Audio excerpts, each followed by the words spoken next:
Hi tears, நான் உங்கள் ராஜபாலன். இன்னைக்கு 11th ஸ்டாண்டர்ட் சாப்டர் 1ல் எக்ஸசைஸ் 1.3ல் question number 8 find the range of the function 1/cos 2 cos x minus 1 அப்படின்றது.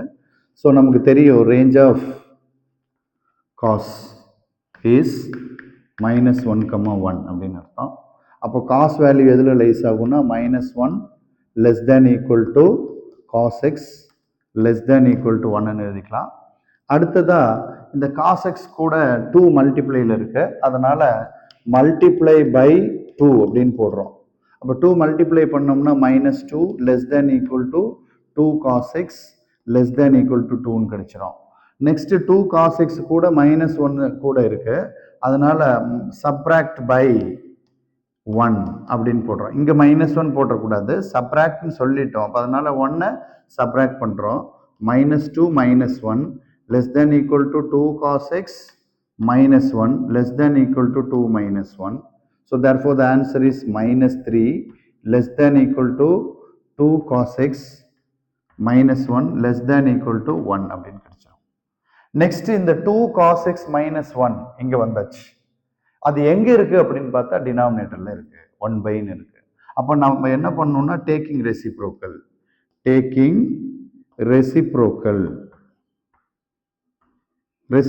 பண்ணோம்னா -3 அப்படிங்கிறது -1/3 ஆயிடும். So whenever we are multiplying by minus or taking reciprocal, மைனஸை மல்டிப்ளை பண்ணும்போதும் அதே போல ரெசிப்ரோக்கல் எடுக்கும் போதும் அந்த கிரேட்டர் தென் சிம்பிள் லெஸ் தேனா மாறும், லெஸ் தேன் சிம்பிள் கிரேட்டரா மாறும். இது ஞாபகம் வச்சுக்கணும். இப்போ -1/3 லெஸ் தேன் ஈக்குவல் டு என்னாச்சு, கிரேட்டர் தென் ஆயிடும். இப்போ 1/2 cos x minus 1 greater than equal to 1/1, that is 1. Next நம்ம என்ன பண்றோம் அப்படின்னா இந்த ரெண்டு டேர்மையும் நம்ம கம்பேரிசன் பண்றோம். இந்த ரெண்டு டேர்மையும் கம்பேரிசன் பண்ணோம்னா -1/3 greater than equal to 1/2 cos x minus 1 and 1/2 cos x minus 1 greater than equal to 1. இப்போ நம்ம என்ன பண்ணிக்கலாம், ஃபர்ஸ்ட் இந்த 1/2 cos x minus 1 அதான் நம்மளோட concept. 1/2 cos x minus 1 simple வந்து பார்த்தீங்கன்னா greater then equal to simple sharpen side வந்து இதை பார்த்து இருக்கணும். அப்போ ஷார்பன் சைடு இதை பார்த்து இருக்கணும். அடுத்த நம்பர் என்ன, -1/3. இதே டேர்மை நான் என்ன பண்ணிட்டேன் அப்படின்னா அப்படியே திருப்பி எழுதிட்டேன். இப்படி இருக்கிற டேர்மை இப்படி ரிவர்ஸ் எழுதிட்டேன். அடுத்தது இந்த டேர்ம் அண்டு அடுத்த டேர்ம் என்ன இருக்கு, 1/2 cos x minus 1 greater than equal to 1ன்னு இருக்கு. இப்போ நம்பர் லைன் டிரா பண்ணிக்கலாம். நம்பர் லைன் இன்ஃபினிட்டி, இங்க வந்து -∞, இங்க வந்து -1/3ன்னு எடுத்துக்கலாம், இங்க வந்து 1. ஏன்னா நெகட்டிவ் டேர்ம் தான் ஃபர்ஸ்ட், அப்புறம் பாசிட்டிவ் டேர்ம்.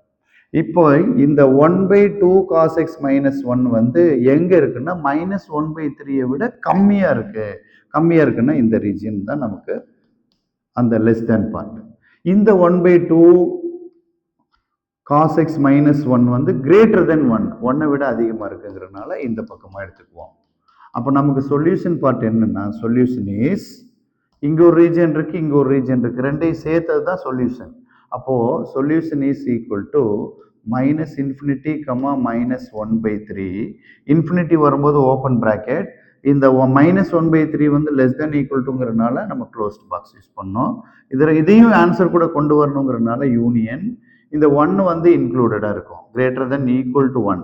அப்போ இதுக்கும் க்ளோஸ்ட் பாக்ஸ் ஓப்பன் பண்ணி 1, இன்ஃபினிட்டி போட்டு இன்ஃபினிட்டி வர்ற இடத்துல வந்து ஓப்பன் பிராக்கெட் கொடுத்துடணும். இதுதான் நம்மளோட சொல்யூஷன். பார்த்துக்கோங்க, இதை காப்பி பண்ணிக்கோங்க. கூட என்ன பண்ணிக்கணும், உங்களோட ஃப்ரெண்ட்ஸுக்கும் இந்த சம்மை சென்ட் பண்ணி சப்ஸ்கிரைப் பண்ண சொல்லணும், கமெண்ட் பண்ண சொல்லணும், லைக் பண்ணணும், அந்த பெல் ஐக்கானை மறக்காமல் டச் பண்ணணும். தேங்க்யூ.